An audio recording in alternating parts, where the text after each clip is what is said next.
giftedness that God has given us to share our faith in our everyday life. So this seems odd to be on this list of these amazing list of Christian men and women who are speaking this summer. They have these amazing stories to tell us about how they've changed the world. And so in considering what I wanted to say today, I have relied heavily on this quote from Mother Teresa. She said this: "Not all of us can do great things, but we can all do small things with great love." So as I tell you my story today, I hope that it will be important to hear somebody with an ordinary story, a story from somebody who maybe doesn't do great things, but who does small things with great love. That's what we can all do, and those small things with great love add up. If I had to describe myself in a couple words, I would steal a book title from Henry Nouwen, and the book title is called The Wounded Healer, and that's how I would describe myself. My life has been devoted to healing, but I haven't been always able to come at this from a position of wholeness or health myself. I loved the quote that Don Schorndorfer used a couple of weeks ago about the cracks in our lives was the way the light got in. And I think the hurt and the brokenness and the suffering in my own life is the way that God has penetrated into my life and changed me the most. If you don't already know this, if you surveyed every Lutheran church in the United States and came up with who was speaking at the pulpit this Sunday morning, I'm probably the least likely person that would be doing that. I don't come from a long line of Lutheran pastors, grandfathers, and fathers. I didn't have a supernatural vision or hear a voice calling me to ministry. I wasn't even raised in a church. And my parents, who I think were pretty progressive for their time, met late in life. My mom was this Southern Baptist belle from Arkansas who came to California on a whim, and she met this Jewish aerospace engineer and made a connection and got married. But they did have some things in common. They had come through the Depression together.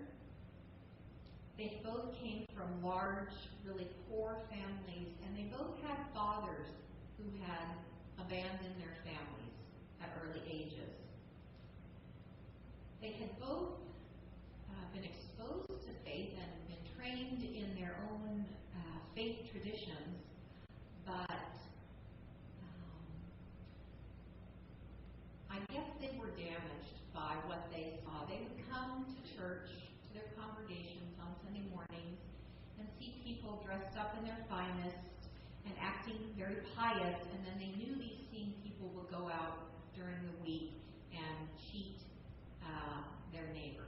And it really, really damaged them. I wonder even if they felt like their Heavenly Father had abandoned them. And so I grew up with a big chip on my shoulder about religion, and it wasn't helped at all by the people in my life who tried to expose me to religion either by bribing me with heaven or beating me up and scaring me to death with fire and brimstone. That just made the chip on my shoulder all that much bigger. But when I look back at my life, I can see this thread from God that runs all the way through my life. On those occasions that we went to temple or we went to church, there was something there that I could sense. It was something holy and different and special and mysterious, and I couldn't name it. I couldn't tell you what it was, but I felt drawn to that. I wanted that in my life. I think most of us that end up in church that weren't raised in the church end up here for that same reason. That mystery that is God, that we can't name, really want to know and name and experience. So I got a little older, and at the ripe age of 16, I was asked to make a decision about what I was going to do for the rest of my life. And my mom had said her whole life that she wished she'd been a nurse, so I'm like, okay, well, why not? I'll be a nurse. And for some reason, of all the places that I could have gone to college and studied nursing, I chose Humboldt State. And there's nothing wrong with Humboldt State, but here I was, this very timid Orange County little girl, and about May of my senior year, I thought, what am I doing? I'm not going to fit in up there at all. And so in a panic, I scrambled around, where could I still go to school? I ended up going to Mount St. Mary's College in Los Angeles. Mount St. Mary's is an all-women's Catholic university. And so here I was with this huge chip on my shoulder going to a Catholic school. And somehow I managed to evade going to chapel all 4 years that I was there. But what I found out was that these nuns were so cool. I really loved these nuns. They had this spirit about them, this spark, this joy, and this peace. And I wanted that. Not enough to go to chapel, apparently, but I did want that. So I finished my schooling and started my career as a nurse. And lo and behold, I had this really strange thing happen. I didn't like what I was doing.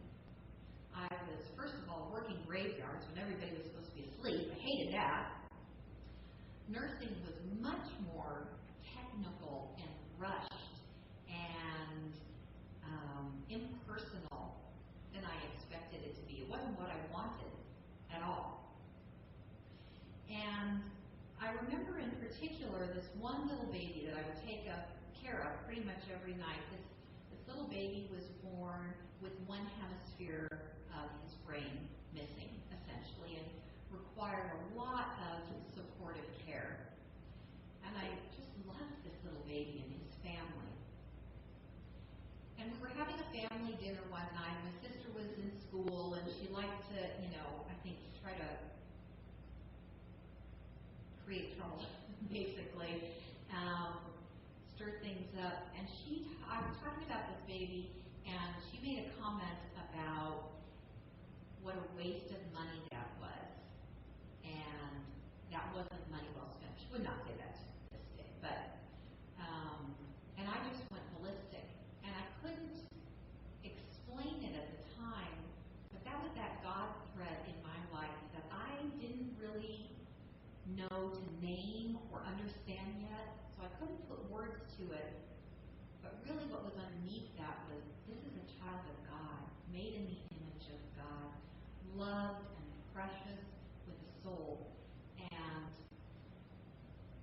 that God thread was tested and refined, I think, before I could even name it.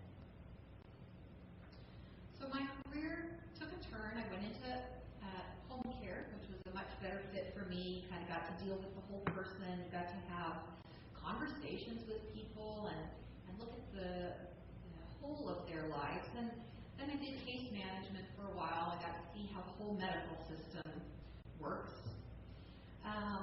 And it seemed to me that my career was just this very disconnected, circuitous route. I didn't have a goal. I wasn't working towards a particular achievement. But I didn't know at the time that God was going to use all those disparate pieces of my life at some point. And then Mike came home one day and he said, I got a raise. And I said, awesome, I quit. And I'm never going back to nursing ever again. Don't ever tell God that. So for a while, a couple years, I got to do the mom thing. I was the mom, I was the soccer mom, I was the room mom, I was the preschool board mom. And my kids went to the preschool here, and they would come home singing these songs about God and telling these stories about God. And this was what I had yearned for, what I had felt and sensed all these years.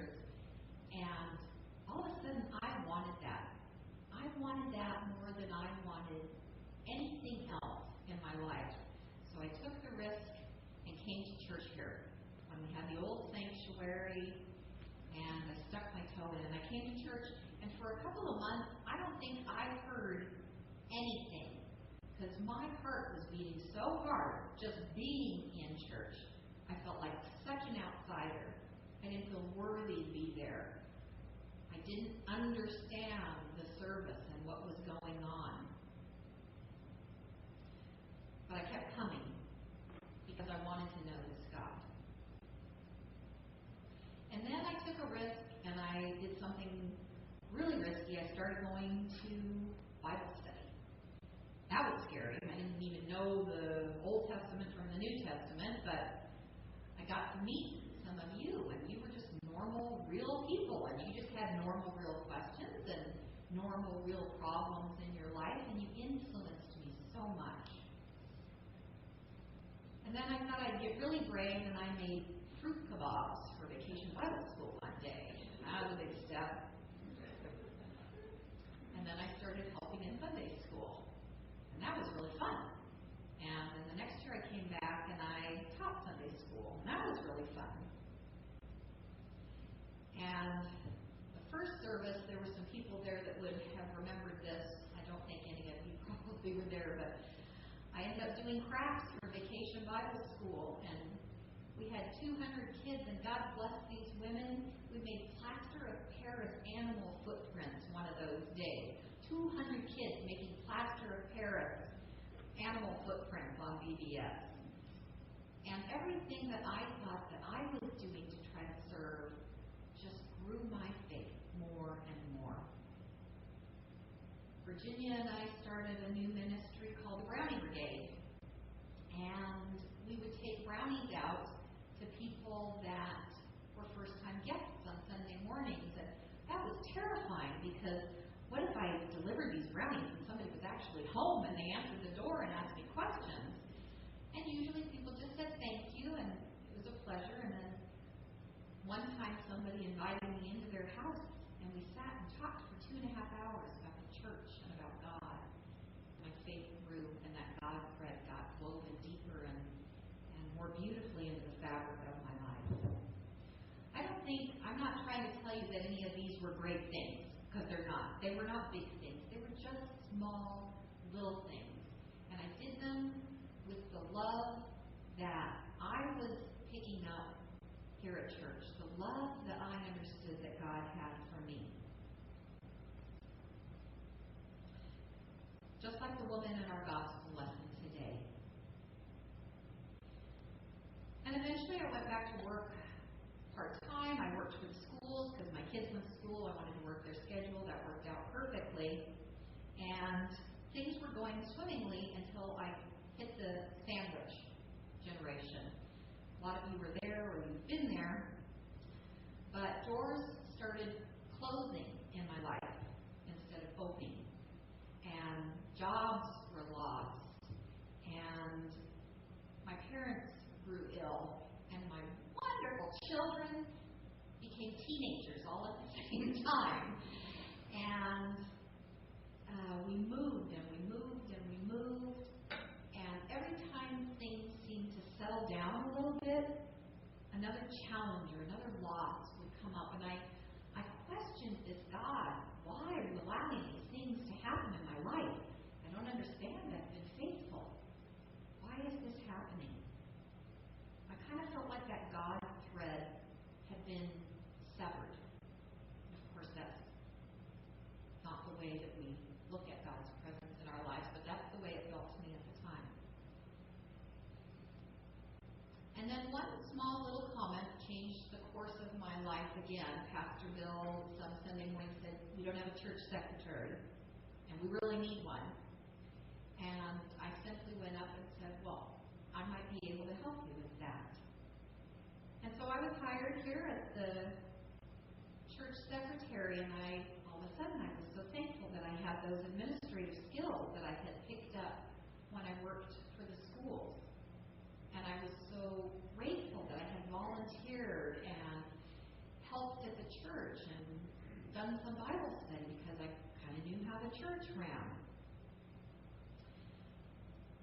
And then I learned about parish nursing. I saw things about parish nursing, and something inside of me just clicked. It was like, this is what nursing is supposed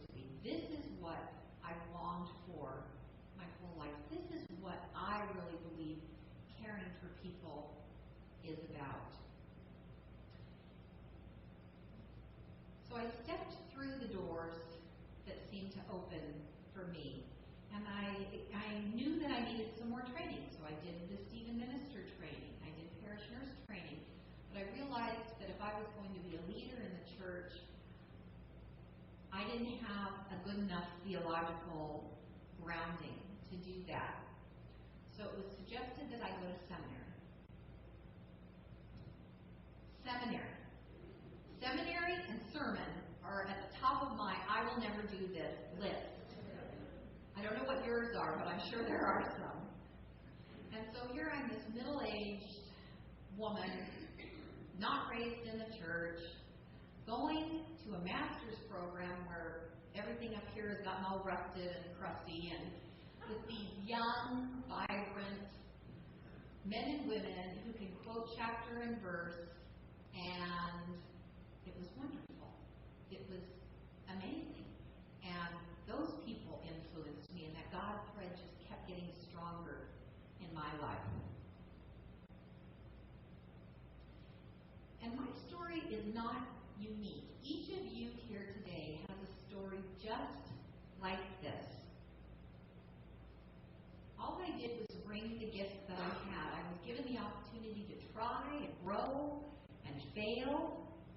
I have been the recipient of praise and support and thanks. I've been the recipient of yelling and torpedoing and sabotage, just like all of us.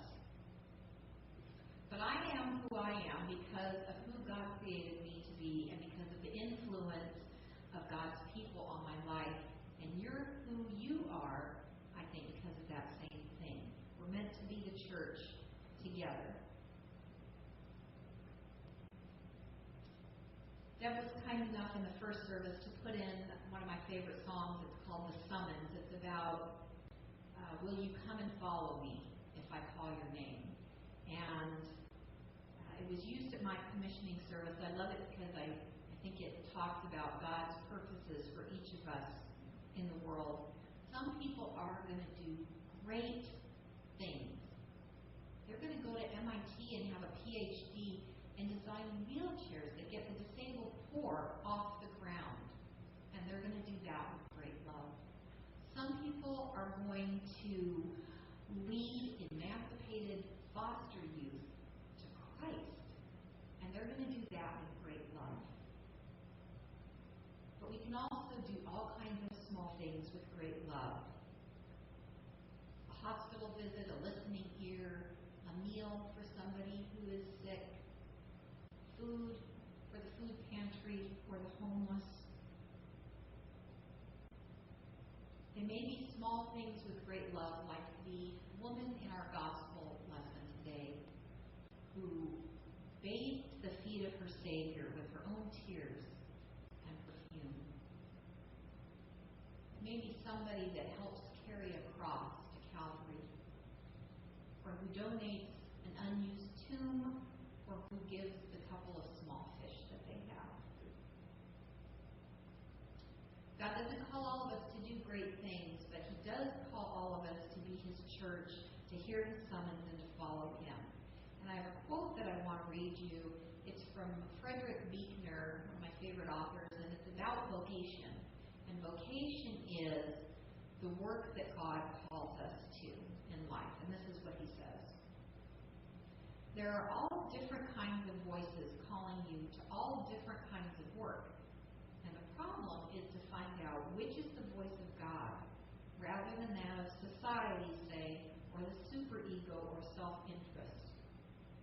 The kind of work God usually calls you to is the kind of work, A, that you need to do, and B, that the world needs to have done. If you find your work rewarding, you presumably have met requirement A. But if your work does not benefit others, the chances are you've missed requirement B. On the other hand, if your work does benefit others, you have probably met requirement B.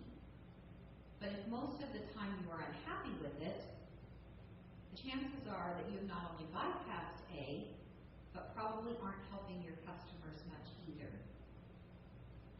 place God calls you to is the place where your deep gladness and the world's deep hunger meet. I want you to just think about that. The place God calls you to is the place where your deep gladness and the world's deep hunger meet. My vocation's been about healing because that's my deep gladness and that's one of the world's deep hungers. And even in my woundedness, and maybe even especially in my woundedness, that nurse, administrator, church worker, all come together here to do this job. But those things could just as easily be taken and used in an office place or a school. And so can yours. I really want to encourage you to go home today and think about where is the God thread in your life. Because God has issued a summons to each of us to follow and to go, to receive and to give, to be changed for the better and to change other people's lives for the better by sharing our faith in Jesus Christ. I want to encourage you to think, what would your sermon sound like? What would you get up here and say? And then I'm going to challenge you to go on our Facebook page this week and answer that question. Think about where the God thread is in your life, what gifts God has given you, and how you've used those gifts to go out and share your